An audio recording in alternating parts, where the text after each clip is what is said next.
At the time of doing this video, I'm 44 years old, and one of my goals is to live a long and healthy life. So here are the 40 things that I'm doing in my 40s to avoid regret in my 70s, starting with number 1. I'm going to be taking care of my health and body so I don't become a burden to my family as I get older. And I would rather be the oldest person in the gym than the youngest person in the nursing home. Number 2, I'm removing most processed sugars and hyper-processed foods away from my diet, at least most of them. And the reason being is because these foods have actually been correlated with things like heart disease, cancer, with Alzheimer's, especially when eaten in excess. And also they are almost devoid of nutrients that can support your mental health and also your energy levels. And let's be honest, these foods have contributed largely to the obesity crisis that we are currently experiencing. I'm going to be replacing these foods with whole, single ingredient, nutrient-dense sources because I find that that's the best way to keep myself full, to give myself energy, and also to keep my mental health where I need it to be. Number 3, I'm going to be making family number 1.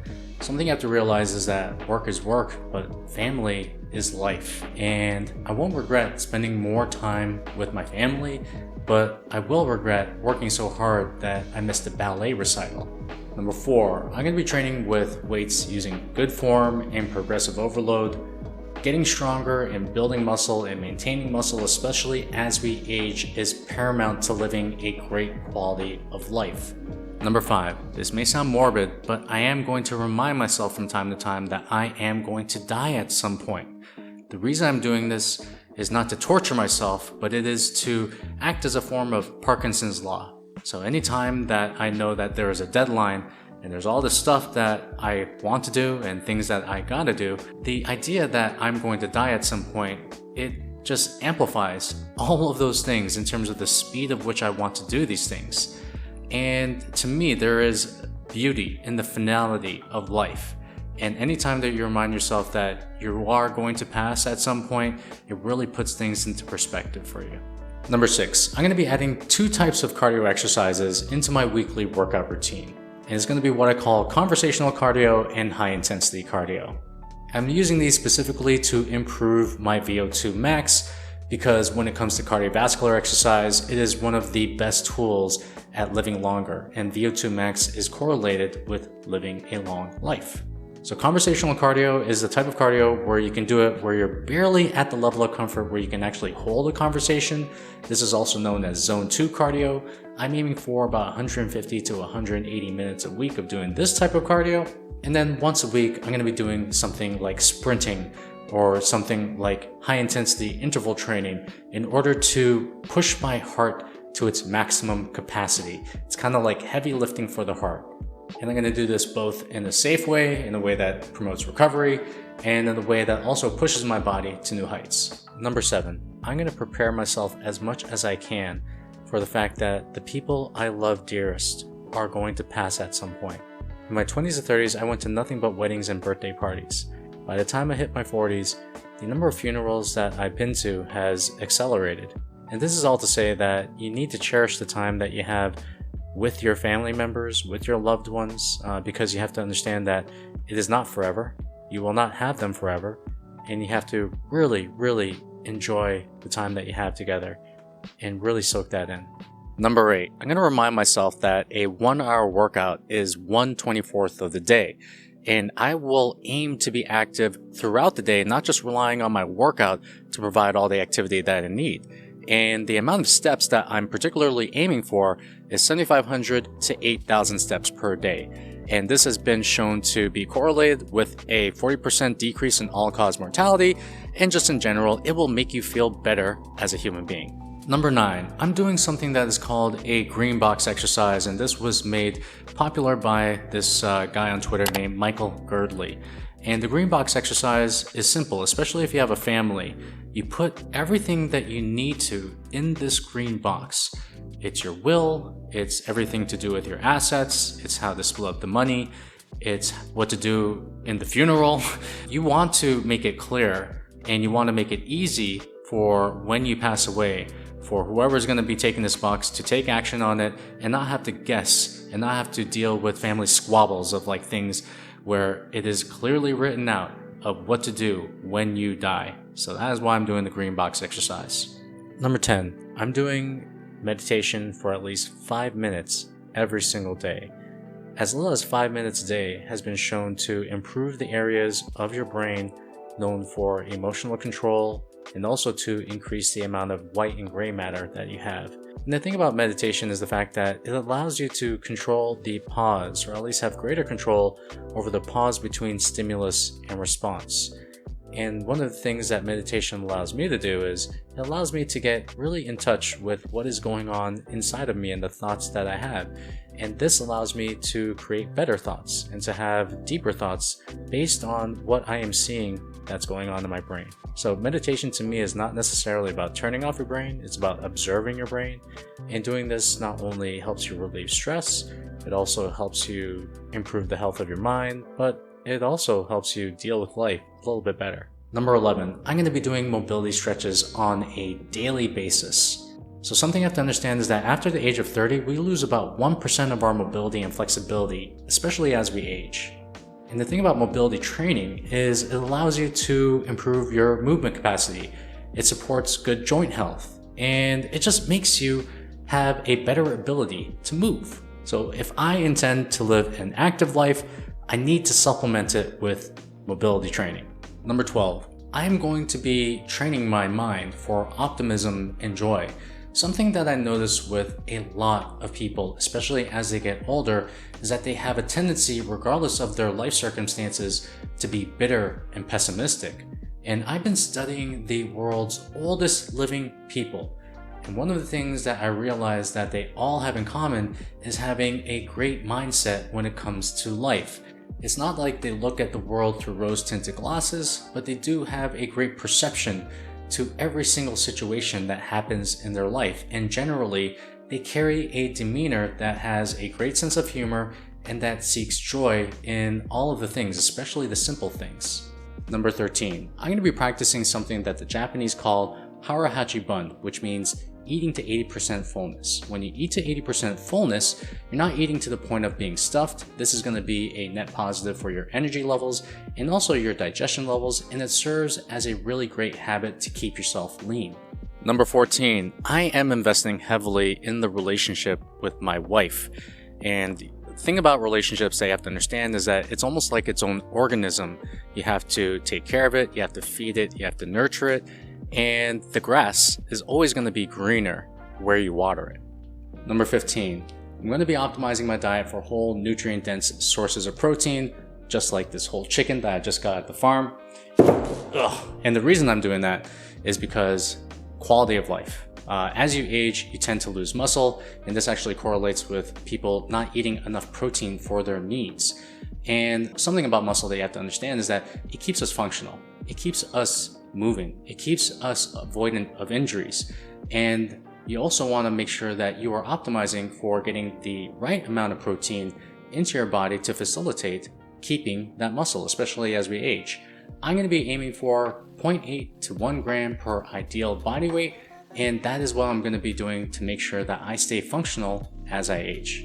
Number 16, I'm going to be investing heavily into friends and community.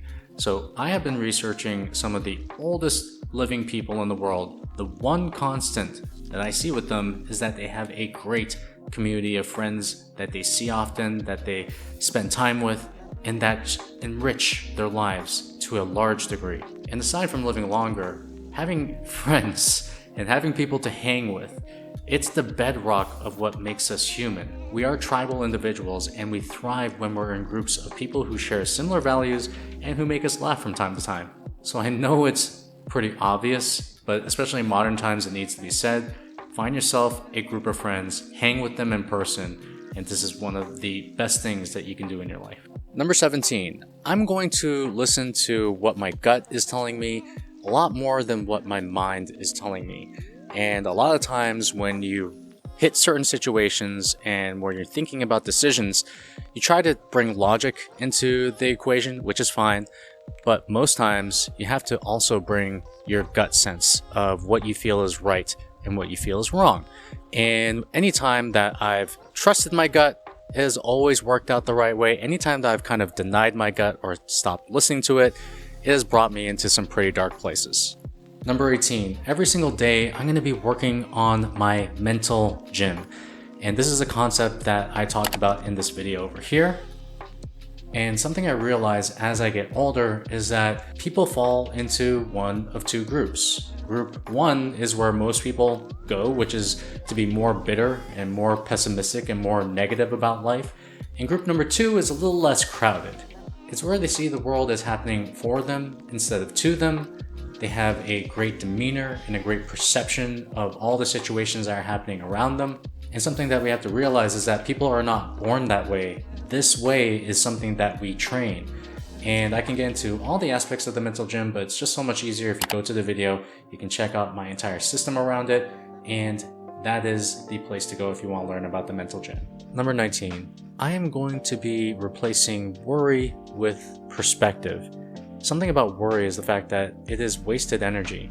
There is no situation that has been made better as a result of worrying more about it. And the thing about worry is that it keeps you in this box where you only have one outcome, usually the things that you fear. As opposed to having perspective, which allows you to zoom out, it can give you multiple outcomes. It can also help you see maybe the opportunity in every single situation and crisis that you face. The really cool thing is that we may not have control over a lot of things, but we do have control over our perspective. So why not use it?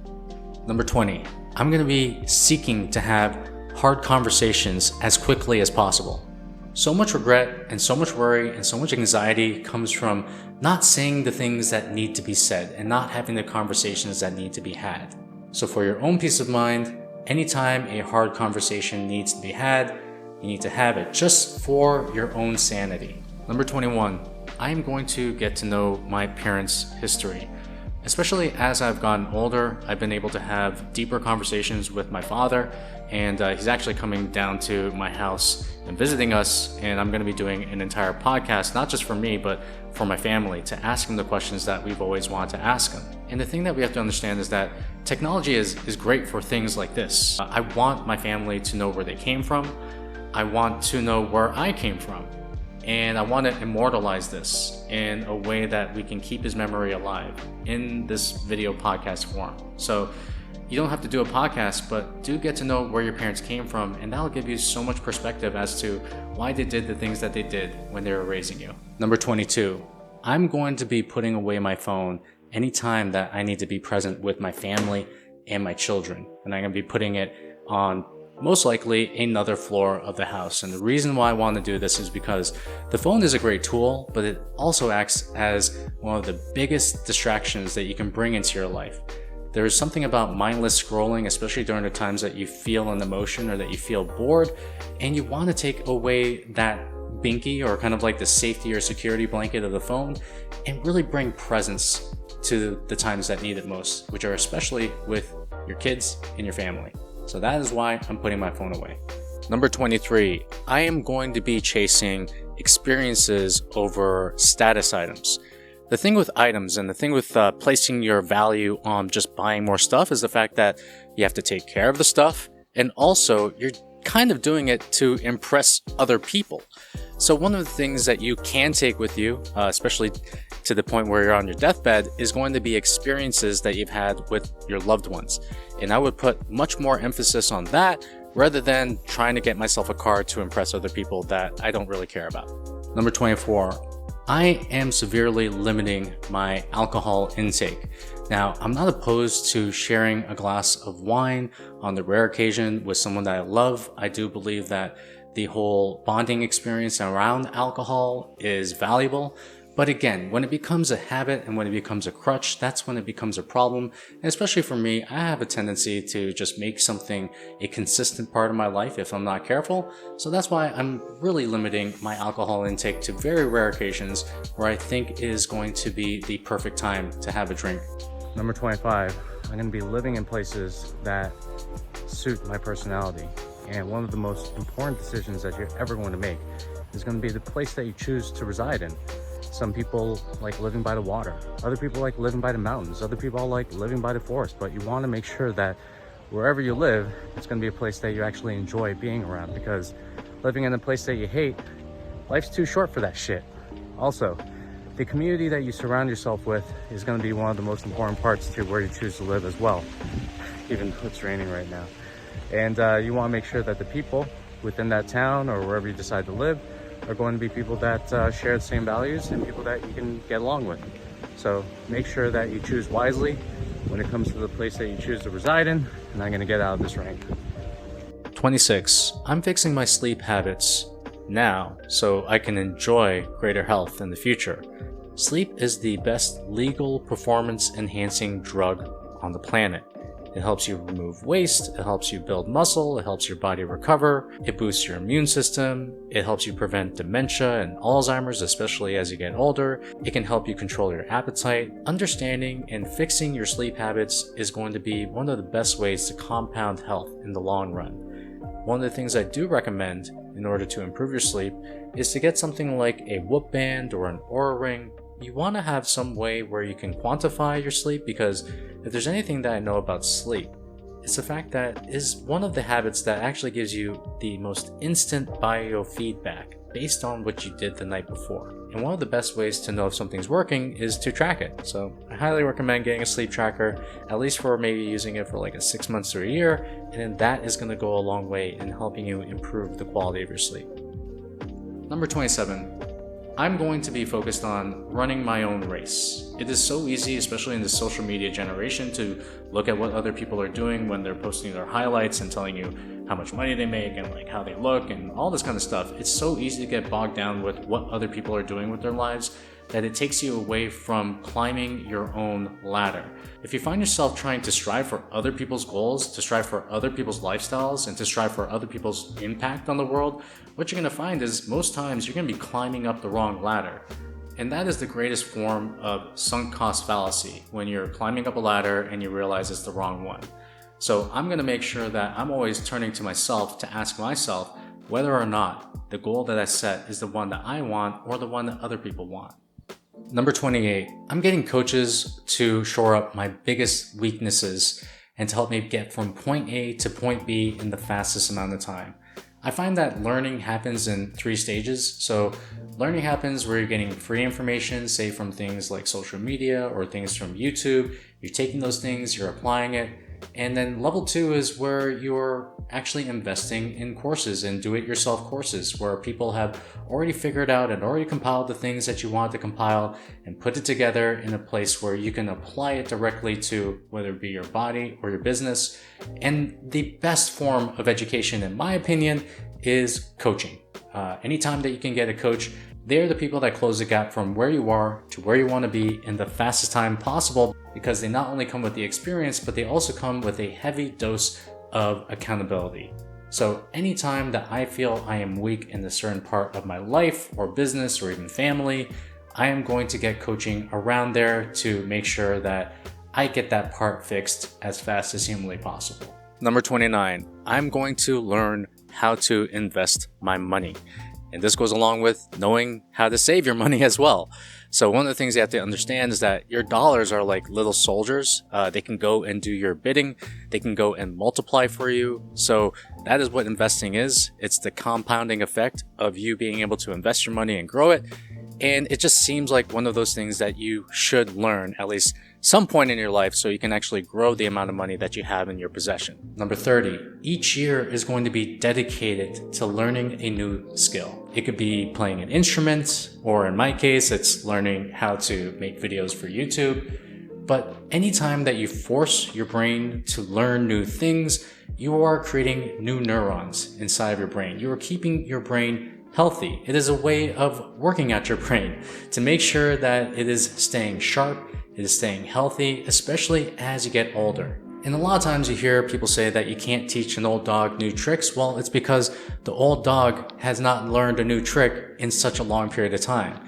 You have to force yourself to learn skills. So every single year, I'm going to be choosing something that I'm going to be pouring my effort into in order to not just stimulate my brain, but also to add a new skill.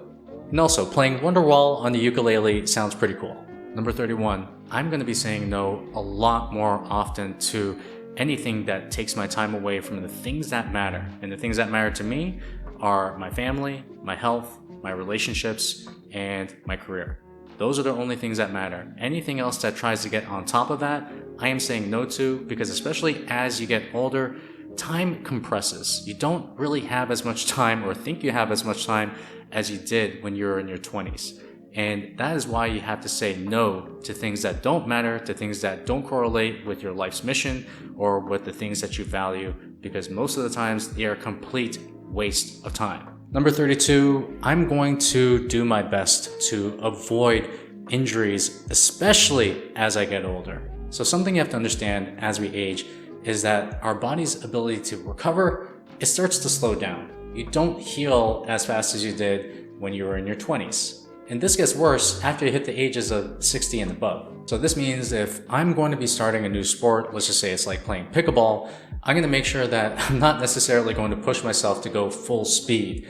I'm going to allow myself to slowly integrate myself into the sport and allow my body to adapt to the sport itself. Now, if I was to talk to someone that's just getting into lifting weights for the first time, I'm going to tell them to go at the lowest weight possible, to focus on form, to focus on range of motion and activation of the muscles, and to always keep their lifts at least 1 to 2 reps away from failure. Number 33, I'm going to be taking care of my hearing, especially as I get older.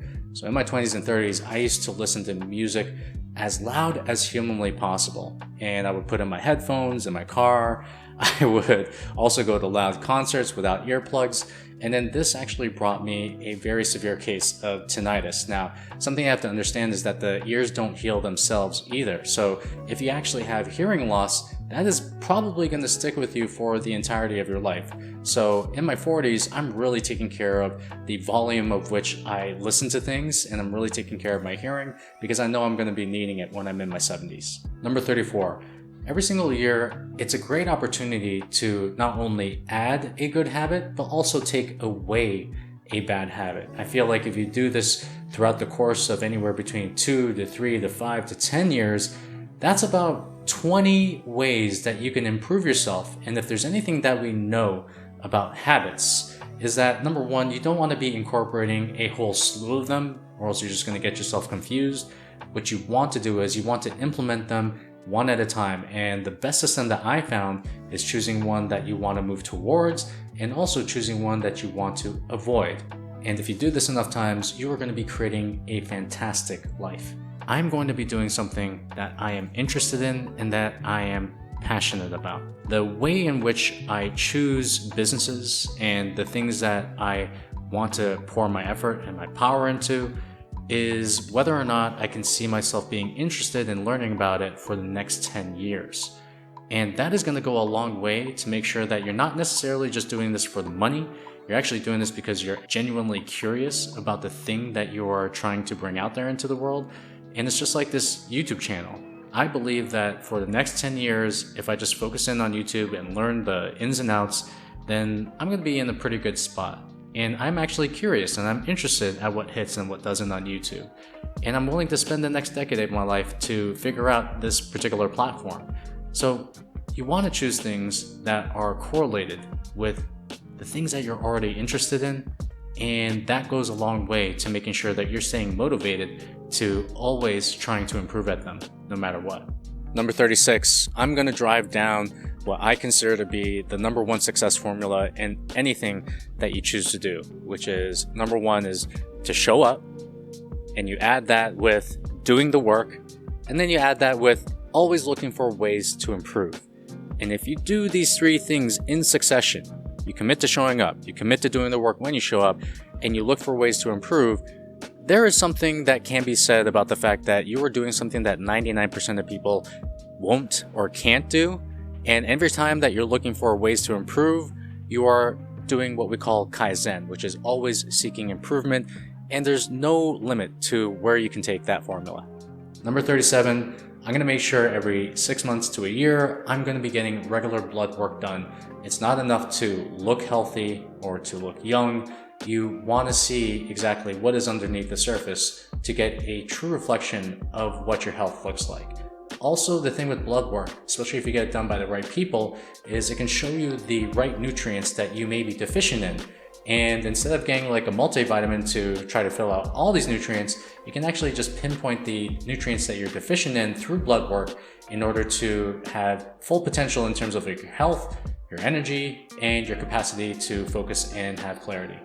Number 38, I'm going to do my best to optimize my body with my circadian rhythms. This means doing things like getting out and getting morning sunlight on my body, making sure I'm getting enough sun exposure, also using my meal schedule or following a meal schedule to act as a way to signal my body when it's time to eat and when it's not, and also working out at the right times for my body, or at least putting it under a schedule of when it's supposed to know it's getting physical activity. I just find that my body works better when it's in line with my circadian rhythms. And the thing about the body is that it loves routine. It loves being on a schedule. And anytime that you can find a schedule that works for you when it comes to the ways that you sleep, the times that you wake up, to the times that you work out, to the times that you even eat, the better that your body is going to work for you. And then this is going to go a long way in terms of having enough energy to run your day and making sure that you're waking up on time, sometimes without an alarm clock, because your body's on such a system of sleeping and waking, and also making sure that you are tired by the time you get to night. And just in general, I just find that my body works better when it's in line with my circadian rhythms. By the way, I have a goal of hitting 100,000 subs, and I think that we can hit it by the end of the year. So please hit the subscribe button, and that'd mean a lot to me. Thanks a lot. Moving on. Number 39. As I get older, I'm just going to be giving less and less fucks about what people think about me. And this reminds me of something called the text message test. So the text message test goes like this. If someone is giving you criticism, can they text you the criticism? That would mean that they know your number, and to a certain degree, they actually know you as a person. And if they don't, then usually the criticism is not that valid because they don't even know who you are as a person. They don't have enough depth of understanding to understand where you're coming from. They're only seeing things from their point of view. So as you get older, you just gotta give less fucks about what people think. And that is gonna be so freeing for your mind. Now this may fly in the face of the things that I talk about on my channel and what I've talked about in this video, but the reality is that sometimes an over-obsession about your health can become detrimental. And this goes into where people can be scared of eating certain foods because they're considered to be toxic.